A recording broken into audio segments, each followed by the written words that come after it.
앞으로 1년 동안 집권 여당인 더불어민주당을 이끌어갈 새로운 당대표의 4선의 정청래 의원이 선출됐습니다. 강력한 개혁 당대표를 슬로건으로 내세운 정 대표는 내란에 대한 사과와 반성이 없다면 국민의힘과 악수하지 않겠다며 강경 노선을 밝혔습니다. 그러자 국민의힘은 협박 대신 국정의 동반자로 존중하라며 압박했습니다. 전국 상황 이동우 해설위원 실장과 알아보겠습니다. 어서 오십시오. 네, 안녕하십니까? 네, 지금 전해드렸었는데 이제 4선의 정청래 의원이 민주당 당대표에 선출이 됐습니다. 이 원동력은 뭐였을까요? 아무래도 이제 정청래 당대표 같은 경우는 이제 강력한 개혁을 추진하겠다는 얘기를 여러 번 했지 않습니까? 그러다 보니까 강력한 개혁 추진에 대한 기대감이 이 대표로 당선되는데 가장 큰 원동력이었다, 이렇게 설명할 수 있을 것 같습니다. 정 대표는 이제 경선 과정 내내 강력한 개혁 당대표가 되겠다면서 검찰개혁, 사법개혁, 언론개혁의 신속한 추진을 약속해 왔어요. 네. 또 국민의힘을 겨냥해서도 국회 본회의 의결을 통해서 위헌정당 해산 신반 청구를 가능하게 하는 헌법재판소법 개정안을 발의하는 등 내란 척결에 대한 의지도 여러 번 이제 강조를 했거든요. 네. 또 박찬대 후보도 이제 비슷한 그 개혁 청사진을 제시하긴 했지만 이 경선 초반에 협치를 강조하다가 이제 역풍을 맞기도 했었거든요. 그러니까 여러 가지로 봤을 때 이 박찬대 후보에 비해서는 정청래 후보가 훨씬 더 추진력이 있을 것이다. 이런 그 어떤 당원들과 어떤 국민들의 표심이 결국 승부를 좌우한 것이 아니겠느냐, 이렇게 보여지고요. 네. 또 윤석열 전 대통령 그 파면 과정에서 이제 법사위원장을 맡고 있었기 때문에 탄핵 소추 위원장단을 맡아서 단장을 맡아서 활약한 이력도 정 대표에게는 상당히 유리하게 작용하지 않았나, 이렇게 풀이가 됩니다. 네. 특히 이제 권리당원에서는 이제 거의 그 더블 스코어로 이제 앞서고 그랬었는데요. 이거는 이제 화면을 보면서 좀 설명을 드리겠습니다. 네. 실제로 어제 이제 경선 결과를 보면요. 국회의원과 그 지역위원장, 단체장 등으로 구성된 이제 가운데 있는 것이 이제 대의원 이제 표심인데요. 대의원 표심에서만 박찬대 후보가 아주 근소하게 한 6%포인트 전후 차이로 이겼고요. 네. 나머지는 거의 다가 정청래 후보가 압도적으로 거의 더블 스코어 가깝게 이겼거든요. 이런 걸 보면은 아까 말씀드렸듯이 어떤 추진력, 어떤 뭐 개혁에 대한 어떤 지금까지의 어떤 행보, 이런 것이 이제 크게 작용한 것이다, 이렇게 보여지고요. 네. 이번 그 전당대회 권리당원 투표율도 굉장히 높았어요. 56.99%였거든요. 근데 그만큼 이제 56.99%는 지금까지 민주당 전당대회에서 가장 높은 투표율이라고 할 수 있겠습니다. 지난해 그 8월에 이재명 당시 이제 당대표가 연임이 확정될 때 네. 투표율이 42.18%였습니다. 그때에 비해서 거의 한 15%포인트 높게 된 것이거든요. 그러니까 그만큼 당원들의 열망도 투표율에 그대로 반영이 됐다, 이렇게 설명할 수 있을 것 같습니다. 네, 사실 선거 막바지에 정청래 대표가 이제 의원들의 지지, 의심보다는 당심이 우선이라고 했고, 뭐 박찬대 의원은 이제 의심과 당심을 갈라치게 하지 말라라고 반발을 하기도 했었거든요. 근데 결과는 이제 당심이 의심을 압도한 건데 그 이유는 뭐였을까요?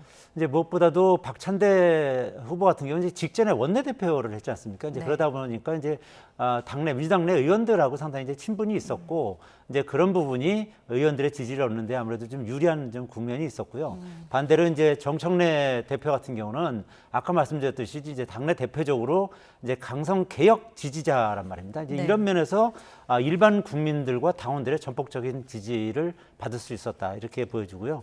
또 정 대표 같은 경우는 이제 2004년에 정치에 입문했어요. 그리고 박찬대 전 원내대표 같은 경우는 2016년에 정치에 입문했기 때문에 정치 이력도 더 오래됐고, 네. 그래도 그 동안에 이제 개혁적인 이미지를 쭉 정청래 대표가 이제 꾸준히 이제 그런 이미지를 구축해 왔던 점도 상당히 유리하게 작용했다, 이렇게 보여지고요. 특히 이제 이번에 아까 보셨듯이 전반적으로 이제 국회의원들이 박찬대 원내대표에게 이제 더 쏠린 거는 전반적으로 이제 정청래 대표보다 박찬대 전 원내대표가 대통령과 좀 더 가깝지 않느냐, 뭐 이런 인식들이 있었거든요. 이제 그러다 네. 보니까 이제 의원들의 표심은 그쪽으로 좀 더 쏠린 뭐 그런 경향이 있었다고 보여지는데요. 또 게다가 이제 강성 이미지인 정 대표보다는 아무래도 이제 박찬대 전 원내대표 같은 경우는 좀 유연한 이미지거든요. 그러니까 아무래도 이제 의원들은 이미 이제 집권당이 된 상황에서 이제 강성 투쟁보다는 좀 유연한 어떤 개혁을 추진하는 것이 낫지 않겠느냐, 이런 표심들도 상당히 작용하지 않았나, 이렇게 풀이가 되고요. 네. 이 같은 그 의원들의 표심이 결국 이제 광역단체장이나 지역위원장들에게도 이제 다 투영이 돼서 결국 그 박찬대 후보 측이 좀 더 이제 표를 얻게 되는데 실제로 보면은 뭐 이게 그 대의원 표심은 15%밖에 안 되거든요. 15% 비중밖에 안 되니까 그런 상황에서 박찬대 후보가 겨우 이제 6.18%포인트 앞섰단 말입니다. 그러니까 여기서 크게 앞서가지고 역전을 하겠다는 것이 이제 박찬대 후보 측의 전략이었었는데 그 전략은 뭐 사실상 수포로 돌아갔다 이렇게 보여주고요. 어쨌든 그 이번 그 전당대회를 통해서 전반적으로 이제 이 그 민주당이 당원 중심으로 이제 바뀌고 있는 그런 상황이다 이렇게 보여지고요. 네. 그리고 정청래 원내대표도 앞으로 지금 이제 대의원 표가 그 일반 권리당원 표에 비해서 17배 더 비중이 높거든요. 네. 이런 부분을 앞으로 점점 개선해 나가겠다. 뭐 이런 부분도 이제 공약을 했습니다. 네. 그리고 정청래 대표가 이제 당선된 직후에 강경 대야 노선을 계속해서 강조를 했습니다. 국민의힘은 이제 반발을 했는데 이렇기 때문에 이제 전국이 더 얼어붙을 수 있다 이런 우려도 나오는 것 같더라고요. 그렇죠. 아무래도 이제 정청래 그 당대표의 일성이 뭐 국민의힘을 사실상 그 야당으로 인정하지 않겠다. 뭐 이런 취지의 발언을 이제 강성 발언을 계속 내놓고 있는 거 아니겠습니까? 네. 그러다 보니까 이제 전국은 앞으로 이제 급냉할 가능성이 높아지는 그런 상황이라고 볼 수 있겠습니다. 내란에 대해서 국민의힘이 반성과 사과가 없다면 악수하지 않겠다 이렇게 선언을 했고요. 네. 또 윤석열 옹호 세력이 국민의힘 안에 있다면 어떻게 손을 잡을 수 있겠느냐 이렇게 반문하기도 했고요. 국민의힘과의 관계는 여야 개념이 아니다라고까지도 밝혔습니다. 사실상 국민의힘을 야당으로 인정하지 않겠다 이런 얘기인데요. 한번 정 대표의 말을 한번 직접 들어보시겠습니다. 저는 그들과 악수하지 않을 것입니다. 진정으로 사과하지 않고 반성하지 않고 성찰하지 않고 그리고 아직도 윤석열을 옹호하는 세력이 국민의힘에 있다면 그들과 어찌 손을 잡을 수 있겠습니까? 지금은 내란과의 전쟁 중입니다. 여야 개념이 아니라고 생각합니다.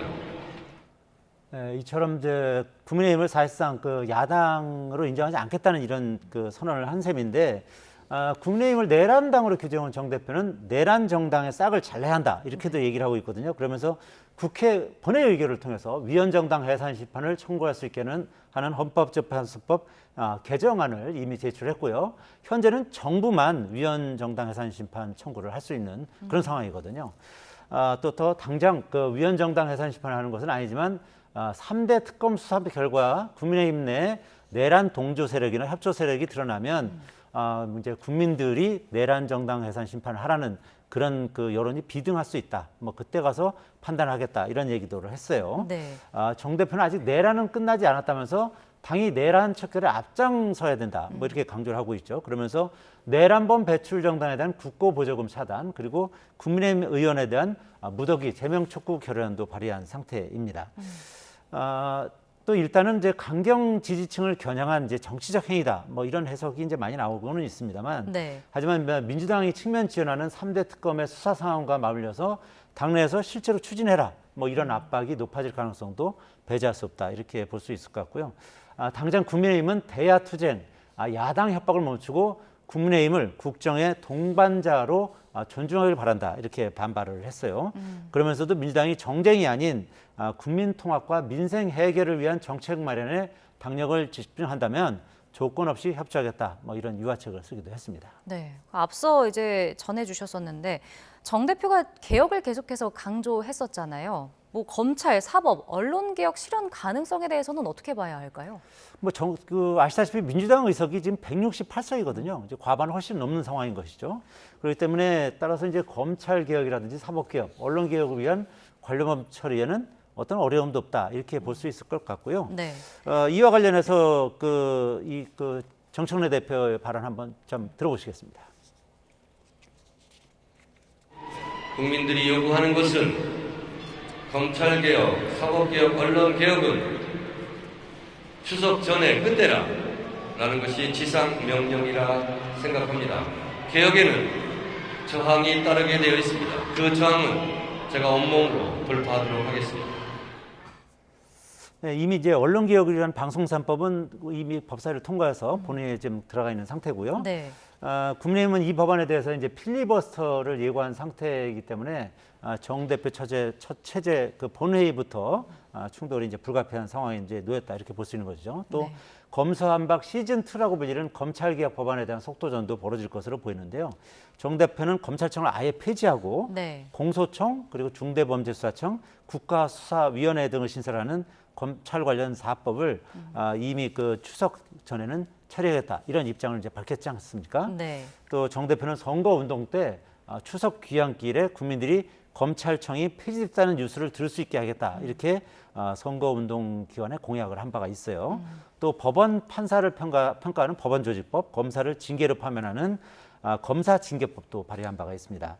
또 속도 조절론으로 잠시 보류됐던 대법관 증언법도 추진할 가능성이 높다 이렇게 보여지는데요. 네. 이제 정 대표가 국회 법사위원장 때 대법관 수를 현재 14명에서 30명으로 늘리는 내용의 법안 소위 처리를 그 당시에 이미 강행 처리한 바가 있기 때문에 이와 관련해서도 속도를 내지 않을까 이렇게 그 전망이 되는 상황이라고 볼 수 있겠습니다. 네. 근데 이제 정 대표의 이런 폭풍 개혁이 어떻게 보면 좀 역풍을 좀 일으킬 수도 있다 이런 분석도 일각에서 나오는 것 같더라고요. 그렇죠. 이제 정 대표의 이런 어떤 폭풍 개혁 행보가 지지층 입장에서는 거의 다 뭐 사이다 행보라고 이제 보여지겠죠. 하지만 국민 다수가 아닌 이제 지지층만을 위한 어떻게 보면 입법 독주를 한다 이런 비판이 이제 확산할 경우에는 역풍이 불 수도 있다. 이런 그 의견도 제기되고 있거든요. 네. 특히 이제 내년 6월 이제 지방선거를 앞두고 독주 이미지가 이제 굳어질 경우에는 당은 물론이고 이재명 대통령에도 부담으로 작용할 수 있다. 뭐 이런 우려도 나오고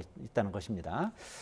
당장 이제 강선우, 이진숙 그 낙마 사태로 끝난 인사청문 전국 때 이제 강경 목소리가 많았지 않습니까? 네. 그러다 보니까 이거를 수습할 수 있는 그 기회를 좀 실기했다. 뭐 이런 얘기도 나왔지 않습니까? 그 당시에도 이제 정 대표는 강선우 장관을 지지 선언했고 그 당시에 이제 박찬대 후보는 사퇴를 이제 종용을 하면서 결국 사퇴로 이제 마무리됐지 않습니까? 네. 이와 관련해서 오늘 이제 정청래 당 대표가 이제 페이스북에 이제 글을 올렸어요. 강 의원과 통화를 했다. 많은 위로를 해줬고 당 대표로서 힘이 되드리겠다고 약속했다. 또 제가 강 의원의 든든한 울타리가 되겠다. 힘을 내시라. 뭐 이런 내용으로 이제 올렸다는 것이죠. 네. 또 내란 세력과 협치는 불가하다. 그러면서 이제 그 실제로 이제 정당 해산 그리고 의원 제명 뭐 이런 강경책을 추진할 경우에는 아무래도 극한의 그 대결이 이제 불가피한 상황이 되는 거 아니겠습니까? 이런 이제 극단적인 충돌 상황이 발생할 경우에는 집권당은 물론 이재명 대통령에게도 부담으로 작용할 수 있다. 그래서 내년 6월 지방선거는 물론이고 재보궐선거도 좀 일부 있을 예정이거든요. 그래서 이런 그 선거 때 아무래도 중도층의 표심이 가장 중요한데 너무 이제 강경 노선을만 갔을 때는 중도층의 표심을 이룰 수 있다. 이런 지적도 이제 일부 나오고 있는 그런 상황입니다. 네, 국민의힘도 보겠습니다. 20일에 이제 전당대회를 앞두고 있는데 뭐 큰 국민적 관심은 끌지 못하고 있다면서요? 네, 그렇습니다. 지금 뭐 전반적으로 이제 민주당 전당대회는 상당히 이제 관심이 많이 쏠렸었는데 네. 국민의힘 전당대회는 전반적으로 좀 관심을 못 끌고 있는 상황이에요. 뭐 특히 이제 그런 와중에도 뭐 탄핵 찬성파, 탄핵 반대파로 나뉘어가지고 서로 당을 나가라 뭐 이렇게 촉구하는 그런 상황이지 않습니까? 그야말로 네. 이제 이전 투구 양상을 보이는 건데 국민의 입장에서 보면 정말 한심하기 이를 데 없는 것이겠죠. 그래서 이와 관련해서 송원석 원내대표가 이런 이런 한심한 작태는 이제 그쳐야 이런 얘기를 계속 하고 있거든요. 네. 송원석 원내대표 발언 한번 들어보시겠습니다. 이번 전당대회는 혁신 전대입니다. 더불어민주당처럼 후보자들끼리 누가 더 정치 보복을 잘할 것인가 이렇게 경쟁하는 막장 경쟁이 아니라 열정적이면서도 합리적인 비전과 아젠다를 내놓는 매력 경쟁을 보여주시길 바랍니다. 이제 우리 당에 윤석열 전 대통령은 없습니다. 더 이상 전 대통령을 전당대회에 끌어들이는 소모적이고 자해적인 행위는 멈춰주시기 바랍니다. 더 이상 과거에 얽매여서 과거의 아픈 상처를 소환하는 과거 경쟁을 중단해 주기를 바랍니다. 예, 현재 이제 탄핵 반대파라고 할 수 있는 김문수, 장동혁 후보가 이제 다소 우세한 뭐 상황이고요. 네. 그 반대로 이제 탄핵 그 찬성파인 안철수, 조경태, 주진우 후보가 이제 열심히 이제 추격전을 벌이고 있는 그런 상황인데요.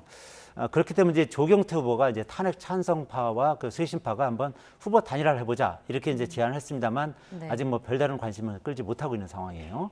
특히 이제 장동혁 후보 같은 경우가 이제 상당히 좀 특이한 케이스인데요. 한동훈 전 대표의 최측근 아니었습니까?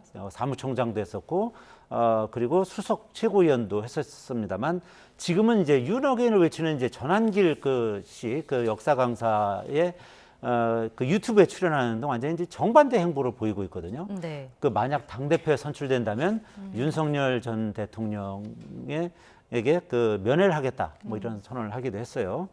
결국 지금과 같은 상황으로 이제 국민의힘 전당대회가 흘러서 결국 그 탄핵 반대파가 당대표가 된다면 국민의힘은 더 나락으로 떨어지지 않겠느냐 하는 것이 이제 전반적으로 정치평론가들의 중론입니다. 네. 시중에서는 이제 국민의힘을 이영자당이라고 이제 부른다는 거 아니겠습니까? 이미 영남 자민연당이다 이렇게 이제 그런 것의 이제 약자인데요.